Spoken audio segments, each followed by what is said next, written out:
welcome to another episode. Hey everybody, it's Jeff. Welcome to another episode. Hey everybody, it's Jeff. Welcome to another episode of Stay Rad Wine Blog TV.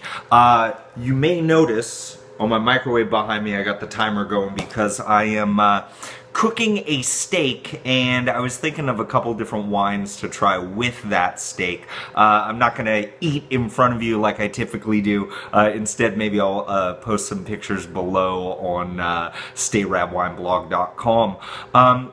I got a few samples a while back from Brad Gray. He's a PR guy, and one of his clients is Scotto Cellars of Lodi, California. This is one of the older winemaking families in the United States. They've been making wine in California since 1963, so to date that's 51 harvests that they've done here. So I mean, they've got a long family history. I've yet to visit their tasting room. Now that my parents live very close to Lodi, I probably should, but I figure these two wines that I'm going to show you are going to give you a good example of the types of wines that they could make, and I do know that they make a Zinfandel, and I've got that laying around. But I thought it was interesting. They've got two different Lodi Bordeaux varieties. They've got a Malbec and a Cabernet Sauvignon. These are both from the 2012 vintage. They're both 13% alcohol, and they both are retailing in that $15 range. So let's give them a try. I'm going to start with this Malbec right here. And it does have a really nice, like, really dark ruby red color. It's tough to get any light going through it. And on the nose there's these big bright berry flavors. I am getting like some blackberry, I'm getting some blueberry on there. I'm getting like a tart cherry and a cranberry there as well. And there is, believe it or not, there's this almost like a cured ham type of note on there as well. Interesting stuff. There's also kind of like a leafy eucalyptus thing going on too. Now, on the palate,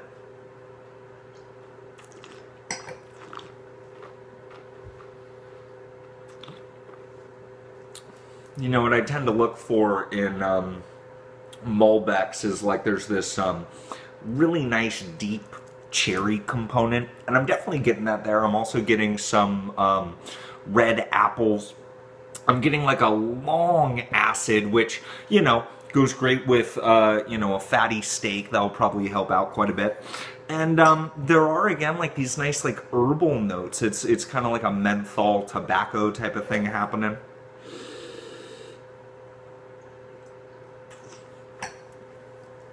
I will say there's like a tad bit of like something that's off on that nose, and maybe it's that like ham thing that I was talking about.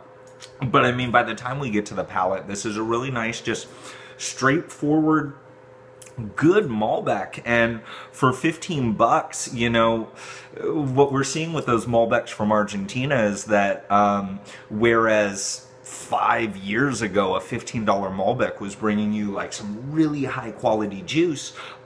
What's happened is, you know, once it started blowing up, this mass production and marketing of those Argentine Malbecs, the quality has gone down as the price has gone up. So it's nice to see that there is some quality juice as you're looking in different areas. And so Lodi is definitely a nice place to look if you wanted to try Malbec from a different place, and it's a pretty good effort. I'm going to put it in that like 88 point range. It's nice. Recommended.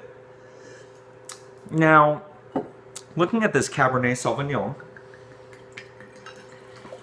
and by the way, let me just go back to the blend on that Malbec. That Malbec was 97% Malbec and 3% Cabernet Franc, so very true to a you know, Bordeaux type of blend. As we get into this Cabernet Sauvignon, I thought it was interesting. It's 78% Cab, but then it also does have 18% Barbera to then go along with 4% Petit Verdot.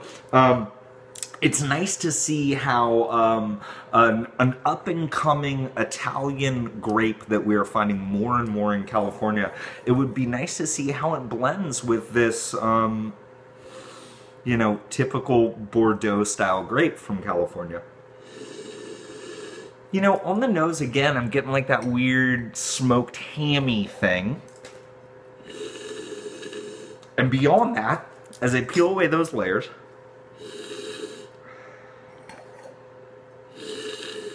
I am getting that blackberry and raspberry type of nose that is fairly common on a Cabernet. And by the way, color, very typical, right?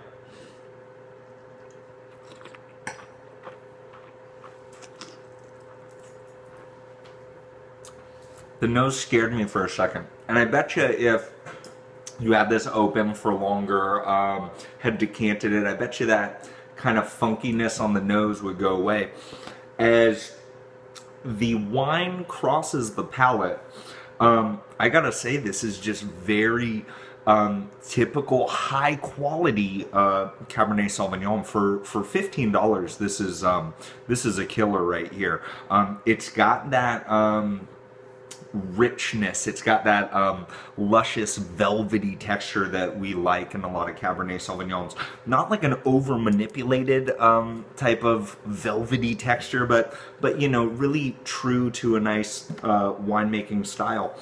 I'm getting those plums, I'm getting that cassis, I'm getting that blackberry, and again, I'm getting this nice acidity, which is something that we often find lacking in those just super big cabs from Napa. This is really nice, solid juice, and I'm gonna throw this down as a, you know, for $15. Great deal. I would go out and get this. This is right at like that 89 plus range. The only thing that's keeping me from going into that 90 is probably that nose. This is something that I may want to revisit a little bit later. Sounds like my steak's done, so I gotta get to this food. Leave a comment. Let me know what you think. Have you had any other Lodi wines that really brought some serious thunder? Leave a comment and let me know. Till next time, everybody, stay rad. Stay rad, wine blog. Stay rad, wine blog. Stay rad, wine blog. Stay rad, wineblog.com.